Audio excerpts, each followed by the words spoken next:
And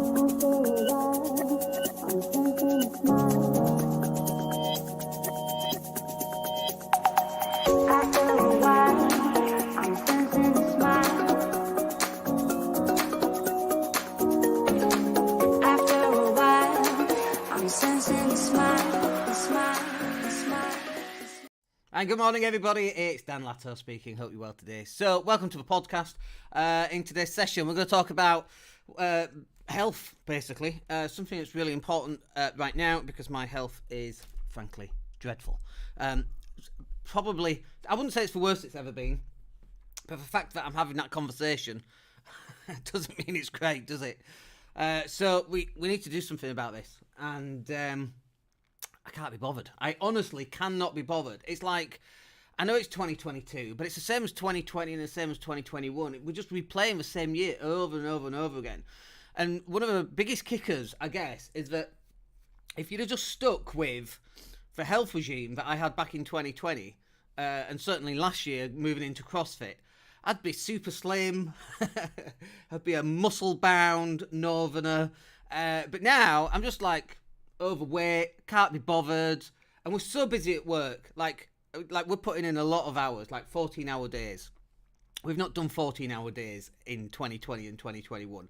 In 2022, we're putting in a lot of hours. We're taking on a lot of clients, and we're putting in that work, and it's your health that kind of struggles physically. And then there's a consequence of that, isn't there, which is your mental health then begins to struggle as well. And then your sleep is affected, then that comes back, and then it starts affecting your food habits, can't be bothered eating properly, and all that kind of thing. So let's go through these, and hopefully this will kickstart me into actually doing something much better. Now, what's also interesting is that for the last few years, I've actually done all sorts of different things. I've tried all sorts of things, and we've had some really good success on some things and some interesting success on other things. And I think that if we can combine all of those things, then actually we'll end up with a really good strategy for losing weight, putting on muscle, improving cardio, getting fit, and all of that kind of thing. So let's start off with, obviously, food. Food, I mean, 80-20 here. 80% of your results are going to come from your food. There's absolutely no question. Now, I just need a caveat on this, because as soon as I finish this podcast, I'm going for pie for breakfast, just to kind of emphasize just how bad my diet actually is. I'm going for key lime pie and a coffee at the local coffee shop for breakfast. And I know people will go, well, you don't have to eat the pie, Dan. Of course I have to eat the pie. So after today, the diet starts tomorrow, right? So with food, there's a couple of things that I've learned. I'm going to talk about two things. One is macros. We'll talk about that second. And the other one is fasting. So I've done fasting before. I've actually gone 65 hours without eating and just drinking coffee and water. Coffee's food, right? And during that 65 hours, I actually worked out. I went to the gym. I ran for 20 minutes, lifted heavy weights. And I did that both, all 3 mornings it was. And I actually felt fine. And it's really interesting because knowing, if something were to happen, like I was at the shop yesterday buying pasta and spaghetti and rice and stuff to go with it, just in case, it hits the fan and we have to cook outside and electricity goes off. And, I'm not a prepper, but we want to be prepared in some way. But anyway, I was buying the stuff and I'm like, you know what? If I have to not eat for 3 days, that's not a problem. I can do it. And having that ability to not eat for 3 days, knowing that you've already done it, is amazing. And there's a difference between starving and fasting. Starving is where you eat little bits every so often and you're not moving into ketosis. When you're moving into ketosis, you're actually burning. Like when you're not eating for 65 hours, you are actually eating. It's just not via the mouth. It's the fat around your internal organs, around your stomach, etc., around your butt. So that's what you're actually burning. So I know all this. And if you want to know more about this, there's a really good guy called Dr. Fung, who's a Canadian scientist, wrote a book called The Diabetes Code, I think, if memory serves. And he solves the problem of diabetes, type 2 diabetes, obviously, not type 1. Really interesting stuff. But while I was going through my fasting, and I would be going through... what was I doing? I was doing 18 and 6, but then I actually took it down to 20 and 4. 20 and 4 is where you don't eat for 20 hours, and then you have a 4-hour window, and then you eat. And during that period, which I did for maybe 6 weeks, maybe 6 to 8 weeks, during that period, I went from 83 kilos down to 75 kilos. Like, we lost a kilogram a week just by intermittent fasting, going down to just 4-hour eating windows. And during that eating window, I would be very picky on what I would eat. I wouldn't just be scoffing chocolate and cake and donuts and that kind of thing. But it was an incredibly effective diet. And then as humans, what we do is when you find something that works really well, something just comes and it knocks you off course, doesn't it? And I remember at the time, actually, we had some family stuff going on with some family back in the UK. And so some emotional stuff came and knocked me off course, and it did knock me off course, put the weight back on. And this is one of the things that I as a personality have, and I'm sure if you're entrepreneurial, you have this personality too. We're really good at starting things. Like, we're so good at getting started. Finishing, we're dreadful. It's the same in my business. I'm really good at starting new clients. Finishing clients, dreadful. And we actually fixed that problem by bringing on a really good team of graphic designers, video editors, content coordinators, copywriters, website designers, SEO, all that stuff. Because I know that I'm really good at starting stuff, but dreadful at finishing stuff off. So I'm just checking if there's comments. So I understand that, and it translates into every area of my life, including diet. So that's fasting. Fasting works really well. Intermittent fasting, if I could just get to the stage again where I start eating at 2 and finish eating at 9, that would work really well. Or 3 till 9 gives us, it's an 18 hours of fasting, 6 hours of eating window, and just eat, 1,800 calories in that window. That would work really well. And that's definitely where we're going to head back to. We're going to talk about getting fit, by the way, included in this, but that's going to be a bit further down because there's an extra bit I want to add onto all of this to do with the weather and it being hot or cold and that kind of thing. But number one, intermittent fasting works wonders. If you've never done it, go buy Dr. Fung's Obesity Code, an amazing book. If I remember, I'll put a video to his video which explains the 2-compartment problem. Wonderful. Let me explain it very quickly for you. So your stomach is like a fridge and a freezer, right? Forget about calories in, calories out. Makes no difference. Makes a small bit of difference. But you've got a 2-compartment system. Your fridge is when you're eating food, that's the fridge. It's easily accessible. You can eat food and so on, and then your body will burn some of it and it'll store the rest of it as fat. The freezer aspect is much harder to get to. So if you stop eating, and like in real life, you want to go to the freezer, you have to thaw the food out before you can eat it.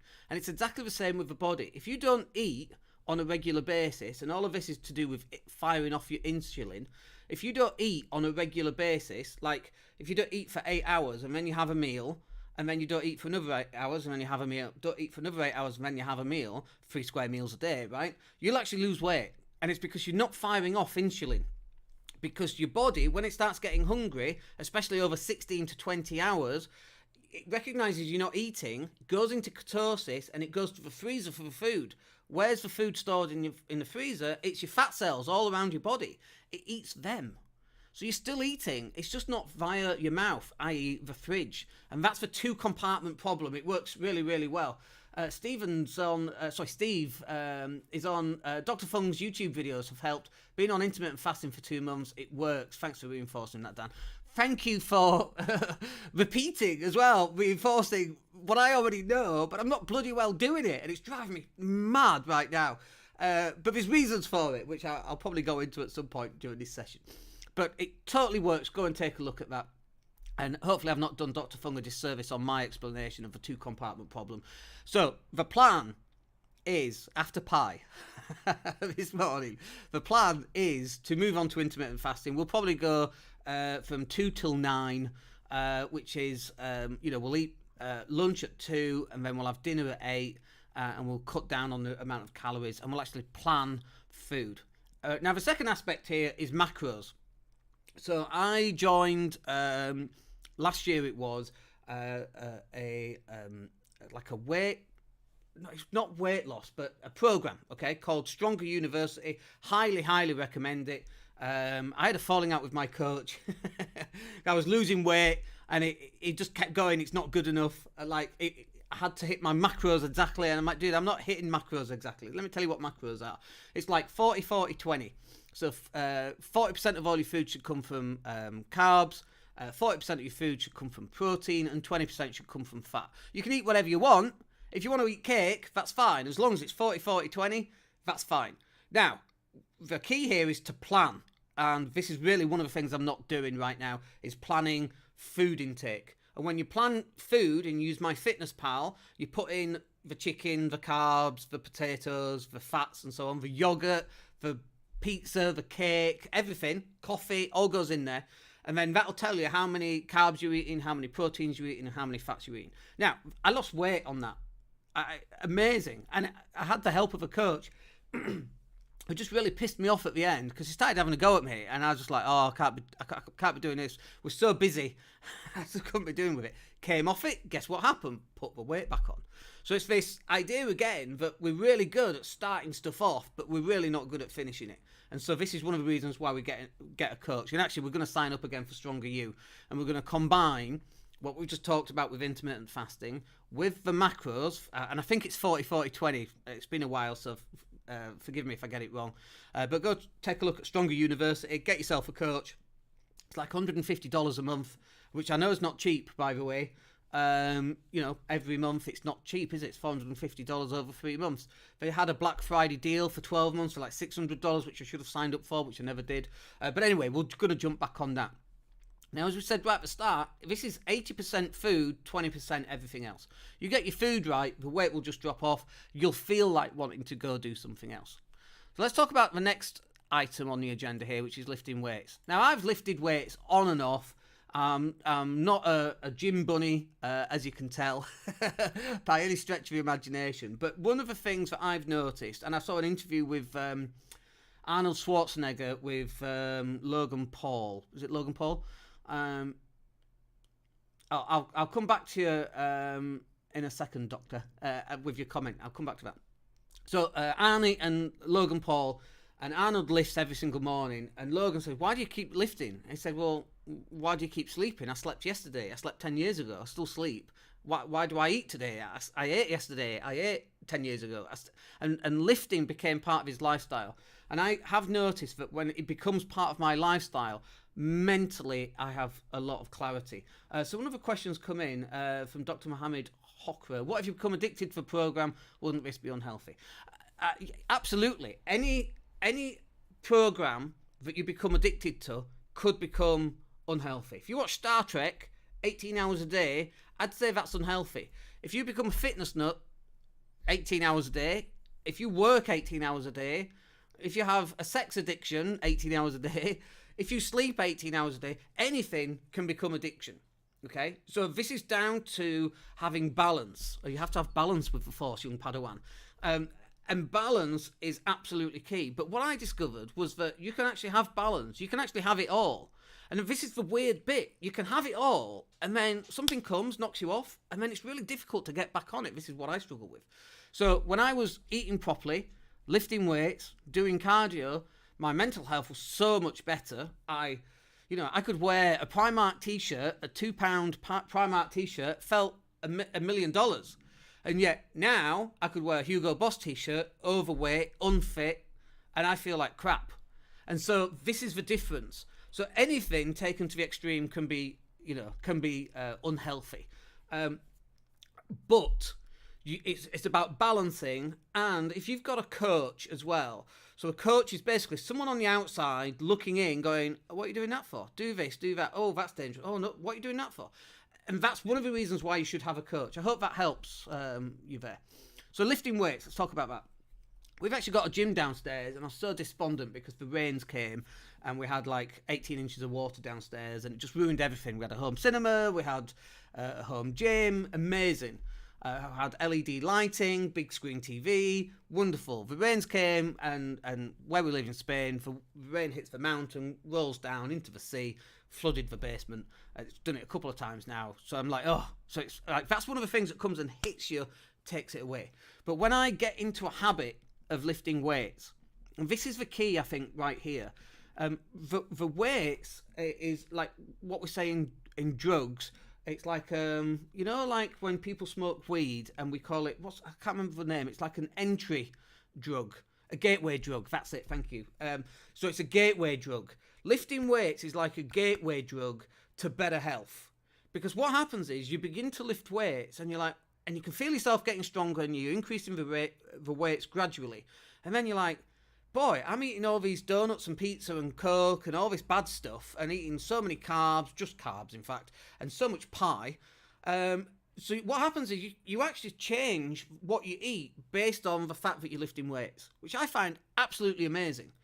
And it's the same with cardio as well. If you go out running and you're eating bad, your eating will begin to improve slowly. And the other thing is, it doesn't kind of happen the other way around. If you start eating better, that doesn't really make me want to go do cardio.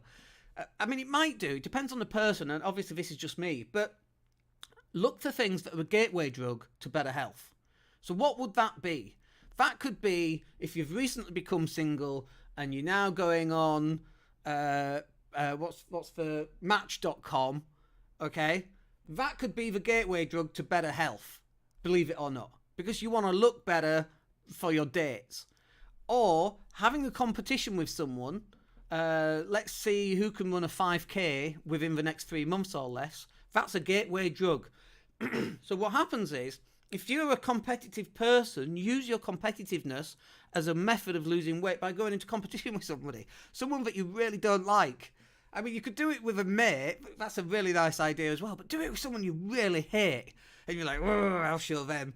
That's a really good way of doing it. But I like this idea of gateway drugs, if you like, to better health. And so lifting weights for me is a gateway drug. And, the diet always starts tomorrow, doesn't it? And I say it myself. But one of the things that I've learned is that by lifting weights and you find yourself getting stronger and your clothes just hang better. I don't know if it's the muscle underneath the fat that's helping, but your clothes, and you just look better and then you feel better. And that's one of the great things about lifting weights. And then you start doing cardio and then you start improving your food.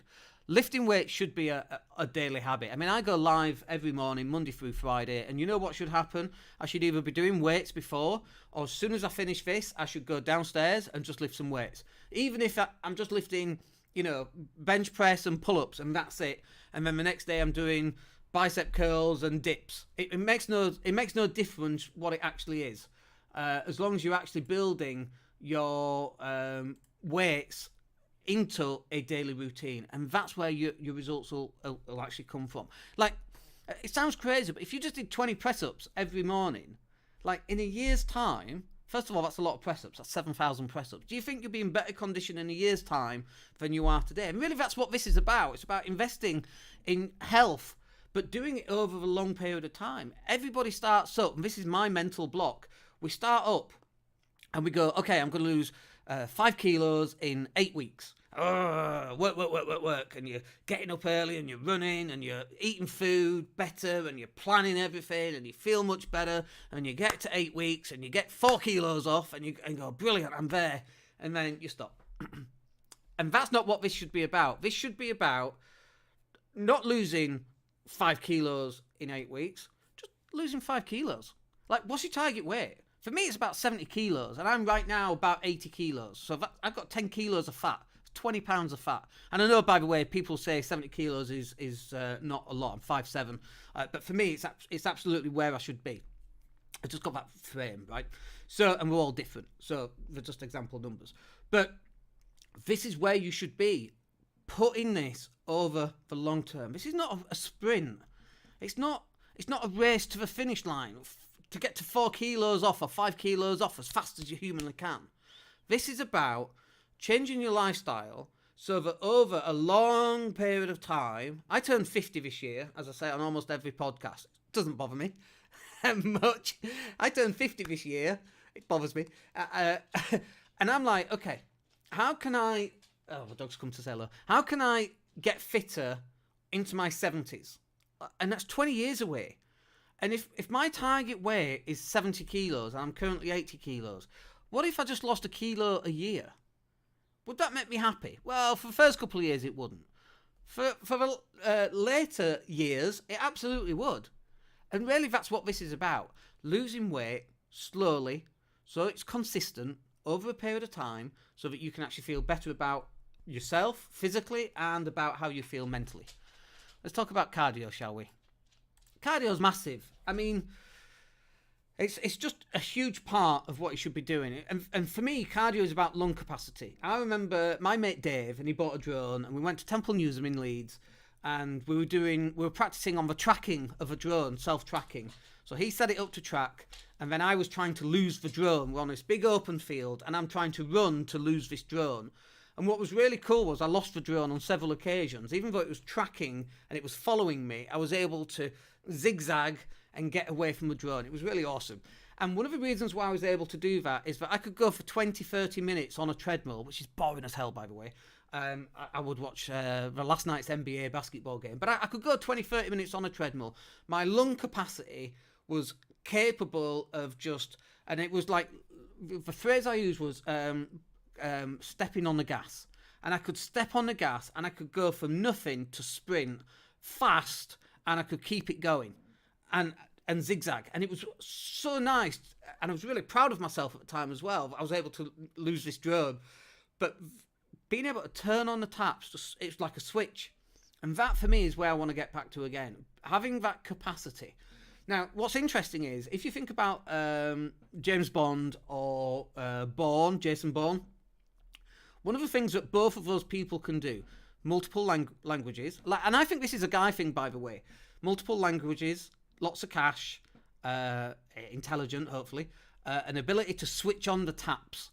And for me, that was something that I could aspire to. That's one of the things that I got from those type of films, was their capability of just switching on the taps, being adaptable in any situation. If something happened and we went to war, let's just say, I can go without food for 3 days and switch on the taps. All right, my Spanish is bad, but we'd survive, you know? So it's like, that's where we want to get back to. Being able to switch on the taps, not eat for 3 days, if we chose to, right? Looking after our diet. And there's a saying about your diet, by the way, which I kind of forgot above. And it's, if you can control your hunger, you can control everything else that's going on in your life, and it helps you create discipline. And this is one of the other things that cardio allows you to create, is discipline over short periods of time. 20, 30 minutes, as I say, on the treadmill for me is just one of the most boring things. We switched on last night's NBA game. We'd watch that. We'd usually watch the last quarter. Now, however long the last quarter was on for, it's usually about 20, 25 minutes. That's how long we would be on a treadmill. And so I used to really enjoy that, actually, which is surprising hearing those words coming out of my mouth, saying I used to enjoy that. But I did, when I think about it. But what we've got here is a triangle of food, lifting weights, and cardio. Now I'm going to talk about how you combine all three of those things. Two of those things obviously tie in together, lifting weights and cardio, and food is the fuel for lifting weights and cardio. So the thing that I found, that I discovered last year, which I never thought I would go and do, definitely didn't think I would go and actually enjoy, was CrossFit. CrossFit combines lifting weights and cardio. It doesn't combine the food, but that comes later. And it also combines the mental aspect. So having to go and do 20 pull-ups and then squat thrusts and then a rope climb, which I cannot do rope climbs, by the way, and then, you know, run a mile and do all this different stuff, wall balls, sumo, deadlifts, all this different stuff. And it was so enjoyable. And then it combined cardio, and then it combined this mental aspect when you feel like you can't do another burpee because you've done so many burpees that day, and you feel like you're dying, and you keep going because you see the guy next to you keep going. And for me, it was guys much younger. I'm, late 40s. These guys are early 30s. And then the other thing is, you see the girls there, and they're lifting more than you are, and they're running further than you. And it's truly astounding. I've never seen such powerful females in one location in all of my life. People who would come and kick your ass, lifting, running, cardio, skipping, the whole lot. And it was so empowering. And I've seen the other guys doing it as well, lifting heavier than you and having something to aspire to. And the CrossFit for me was absolutely amazing. Now, one of the reasons I've not been, again, we have stuff that comes, knocks you off course, happens all the time. And this is definitely something that I need to improve upon to get me to where I want to get to physically. But if you can begin to implement some of this, so one of the reasons I've not done it is because it's cold, basically. What a wuss. What an absolutely dreadful excuse. Why are you not doing CrossFit?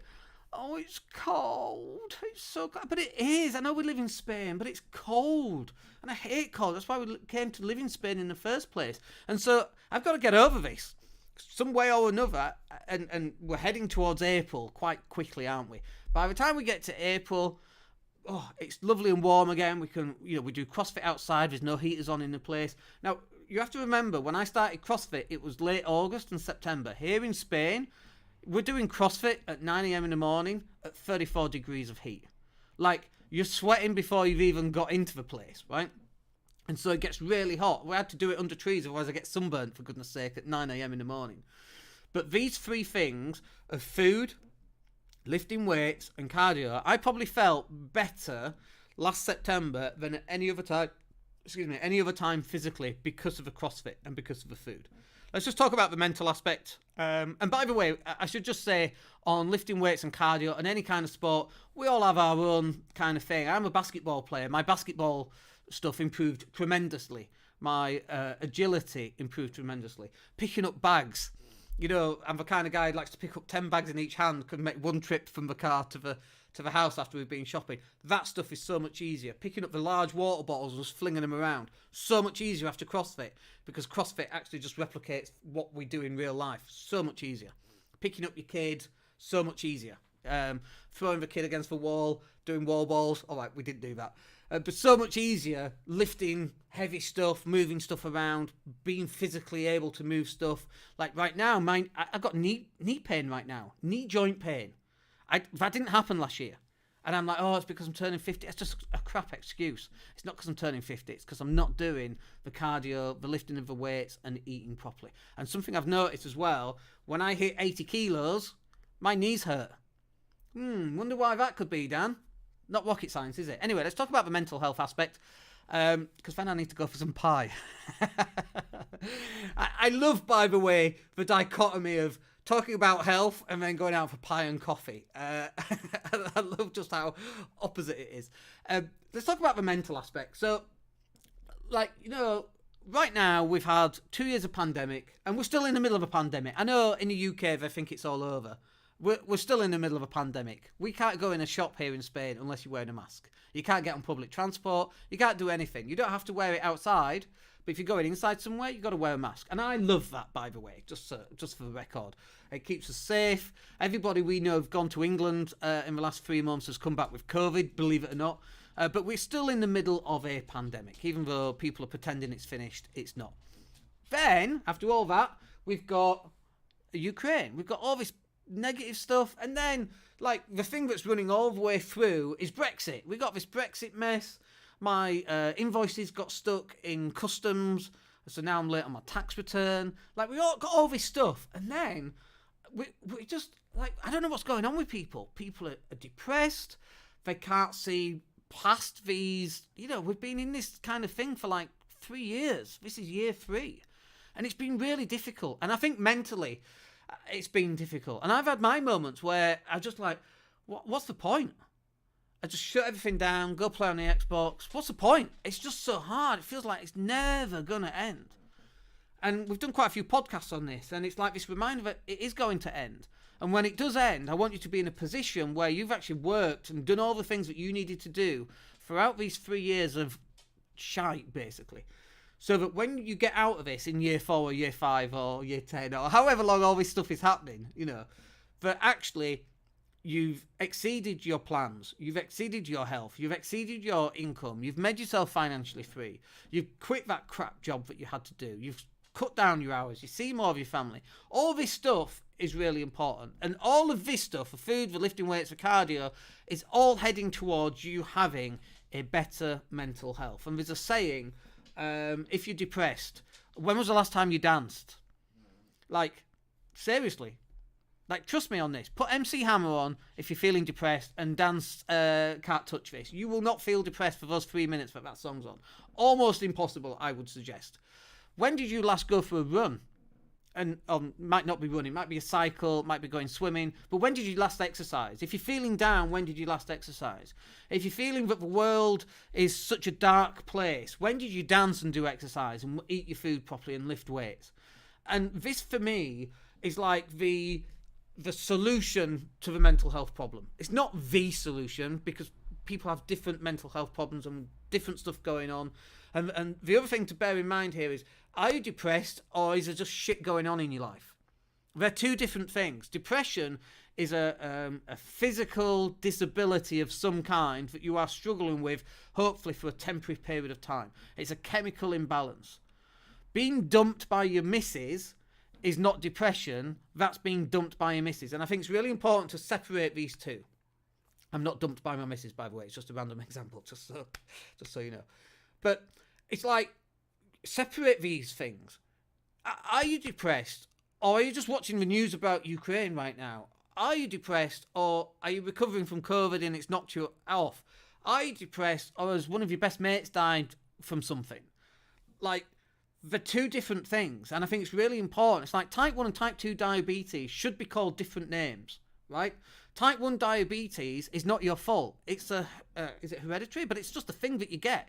Type 2 diabetes is a lifestyle choice, okay? And I know that's controversial, but it's absolutely true. So, where are you? And what choices are you making? And I think you can make better choices through better choice of food, better choice of lifting weights, better choice of cardio, and it will automatically lead to a better mental health. Anyway, look, I need to go because I've got 20 minutes to go get to the coffee shop because we're having pie. So, look, I hope that's useful for you. I quite enjoyed that one today. We talk a lot about business and that kind of thing. But obviously, this stuff is, you can't run a business unless you're feeling okay about running a business. If you're 28 stone, try running a business at optimal peak level. Have you seen Jeff Bezos recently? He looks like Lex Luthor. He looks like a muscle-bound. I know he's a billionaire. I get that. But that's what looking after yourself can... did you see Jeff Bezos 20 years ago? Jeff Bezos looks better today than he did 20 years ago, right? And it's because of his workout regime, his food, his lifting weights, his cardio, and it all leads to better mental health. So look, hope that's useful. We'll catch up with you on Monday. Have yourselves a wicked weekend, and we'll speak to you soon. Take care.